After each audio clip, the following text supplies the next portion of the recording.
Hi everyone, it's Jennifer Nassy with Learning Leaf LLC and welcome to video 15 of my 30 videos in 30 days series.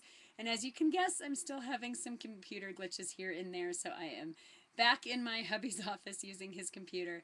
But I wanted to touch base today because I promised we would talk about skincare and toxins and all sorts of good things and how they connect.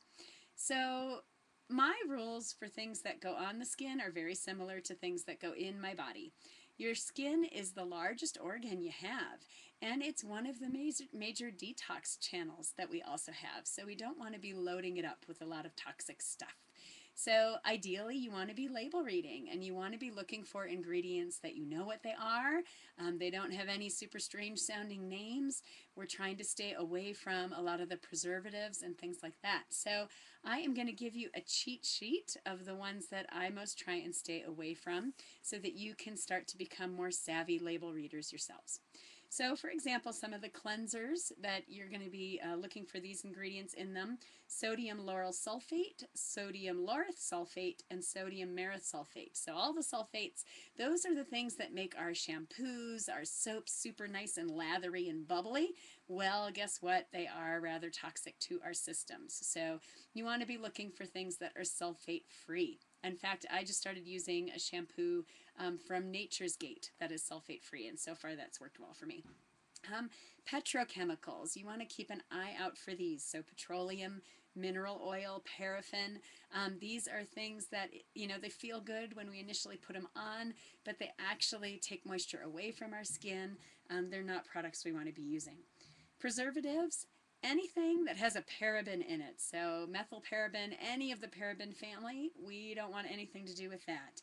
DM, hydantoin, I can't even pronounce that. You don't want that in there either.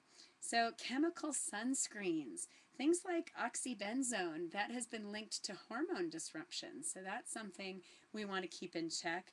Avobenzone, octinoxate is another one. So sunscreens, I'm looking for ones that are mineral in nature, so something with zinc or titanium. Those are the kinds that I'm using on myself and with my kids.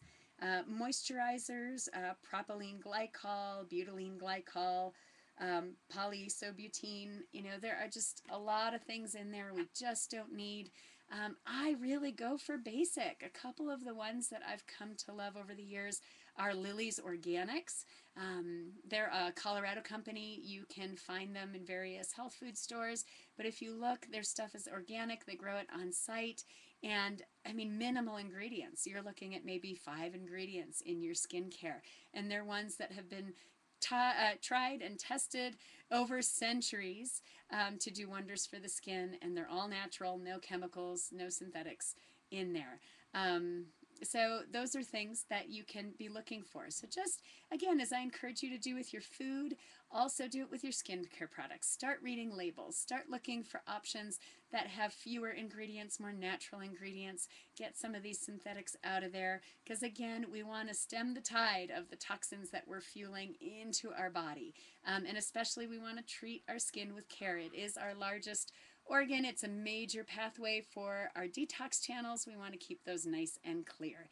So stay tuned. We'll be talking a little bit more about toxins and getting those out of our system tomorrow. And I hope your weekend is going to get off to a great start.